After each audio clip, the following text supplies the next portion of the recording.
Ma'am, obvious naman, di ho ba, lahat naman nakapanood, kahit na po yung aming kasambahay, sabi, tama daw po yung ginawa ko dahil nagsisinungaling na harapan.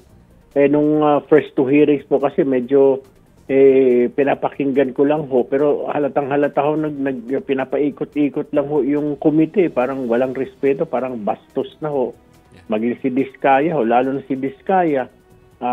Parang sinasabi yan, nagturo ng congressman. Yung ledger, hindi niya ma-produce. Keso, kailangan daw muna niya ng protection. Parang napaka-special naman. Parang in his own terms, ika nga. Magsasalita ako, kailangan may kapalit. Hindi ho, ganun. I mean, sabit ka na nga, tapos hihingi ka pa ng kapalit. Di po ba?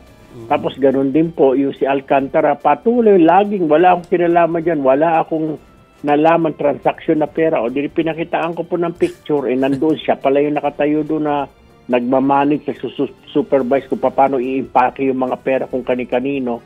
Tapos ito naman pong si JP Mendoza naman po patuloy na sinasabing hindi. Sinasabi na nung Mrs. Santos, hindi, kasama ka, nakausap kita. Meron din po palang copy screenshot na may tawag po si Bryce Hernandez. Tapos dinideny pa nila na wala silang kinalam, hindi totoo. Nagsalita na si Alcantara. So naglaglagan po sila. Kaya po natin kinontempt. Sen, si Chicky Verhel po, ito kanina pa namin iniisip dito kung kailan yung next hearing. Kasi nandyan lang yung mga pinakontempt, di ba? Until the next hearing. Opo, actually, hindi na po muna lalabas yan. Kasi pag sinampahan po ng kaso yan, ng mga plunder po yan, tuloy-tuloy na po yan. Hindi na ho nila makikita yung pamilya nila. Yung pa pagkasabi po ni Senator Lacson. Oo, wala pa pong po yata. Wala pa pong schedule po ang next hearing. Wala pa po. Oo. Wala pa. Pero kasi po, ang problema ho nito, may tatagal po sila dyan kasi budget hearing na po ngayon eh. So, yung session ho, ginagamit po sa mga budget hearing lahat po. Saan ho kami magsisesyon dyan? Pagkita sa October 1 po, break na po kami. Ang balik na po namin, November. Abay, pwede pa pala silang tumawid after break. Nakakulong doon. Pag po nag-start... okay lang naman po. May aircon naman po doon at may CR naman po. At pwede silang magnilay-nilay po siya. Bugbugan sila. Bahala sila. May kama po. Maganda po yung... hindi naman, in Paris po, hindi naman kagaya sa City Jail po natin nakatayo. Sila po may mga kama, may CR, may aircon. May TV pa nga. Wala lang po silang cellphone. Tama. Pag po nagsa-start na po yung ICI or Independent Commission on Infrastructure po, ay tuloy-tuloy naman po ang investigasyon po sa Senado. Do you think this is a good idea po? No, ma'am. Ito turn over po namin yung mga pieces of evidence na nakuha po namin kasi para hindi na po mag-overlap. So, purely po ang amin po is to legislate po. We will be conducting investigation for legislation po na how do we stop this and this will not happen again in the future. Kasi po, kung tatandaan niyo po noong 2013, I believe si Sergio B nagko-cover pa yata ng Senate noon or something like that to that effect. Parang hindi po nakafocus yung blue ribbon po sa legislation eh. Yung focus nila to prosecute po eh. So na-prosecute nga po sila Janet Napoles at ilang po mga mambabatas. Yun po yung package. This time po, magiging target po natin. Total, nandiyan na po yung ICI. Mag-overlap lang po ng functions. Purely po on legislation po na para hindi na po muling magawa po ito. Marami pong loopholes naman eh. Kung ginusto lang talaga, napigilan po ito eh. May kasalanan po dito yung BBM, yung GPBB, yung General, I forgot the meaning of GPBB.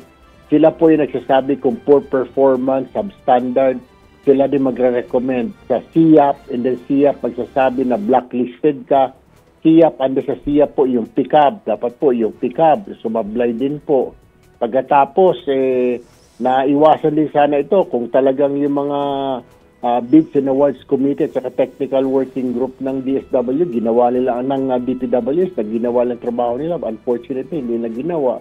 Madami ho eh. Kaya pagsasama-samahin namin nun, matakpan yung mga butas na yon. Dapat po, isa na lang po, pag nakita ng isang ahensya na ito ay substandard, na ito ay blacklisted, dapat ina-announce na po sa lahat para hindi na siya makakontrata, di po ba? I-announce sa Public Works, sa DA, na itong contractor na ito, for example, itong St. Timothy ni Diskaya, blacklisted ito. Lahat dapat ng government agency, meron na parang all points bulletin na huwag ninyong tanggapin ito dahil blacklisted ito. Isa pa po dyan, pati casino nga po, damay, nagsusugal, doon nilalabhan ng pera nitong mga engineer ng Bulacan, wala silang ginawa. Mga hindi naman sikat na mga tao, di po ba? I mean, dapat nagduda na ho sila, mga apelyido, Villanueva, Diyos ko po, mga Asuncion, hindi naman po mga tycoon apelyido, mga pangpogo, o hindi rin sila mga angkan na mga sikat na mga mayayaman dito sa atin, hindi naman ho. Tapos linggo-linggo, nagdadala sila ng 25 million, 50 million. Sana po doon kaagad, nireport na po ng casino sa AMLAC. So, marami po tayong aayusin na parang isang alarm lang. Pag may nakita ng casino itong mga tao na ito na maraming bit-bit na pera, dapat nire-report sa AMLAC. Pagkatapos yung AMLAC, i-report lahat sa government agencies or pag yung GPBB, dapat nire-report niya po agad sa lahat, all points bulletin, DPWH, DA, para hindi na makakontratang muli. At ombudsman, particularly the ombudsman. Yeah. Ako, mag-iisang hirit lang at pangungulit lang ako, Senator Erwin, tungkol dun sa laglagan na naganap kila Hernandez sa Alcantara kanina habang ginigrill niyo sila. No? Kasi sinasabi ni Hernandez na parang naamin na daw niya lahat. Tapos ang hindi lang umaamin yung boss niya. No? Pero sinashare niyo ba yung sentiment ng mga nanood kanina na parang hindi pa all out? Parang wala pa, parang kulang pa. O, kayo ba'y nakulangan pa rin? Kaya nga si Joby, pinakulong namin yun para meron silang mahaba-habang panahon na mag-usap, huwag nilay-nilay sa kulungan para makauwi sila.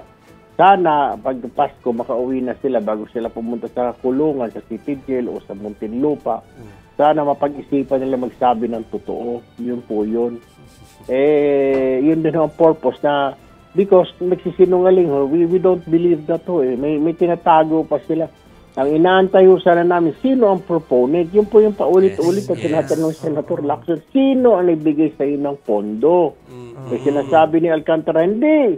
Sa NEP namin yan, hindi. Imposible yun Paano ka nagkaroon ng gano'n? Tapos lumobo bigla yung pondo mo. Ito lang sa NEP mo. Tapos galing saan program, lumobo yung pondo mo.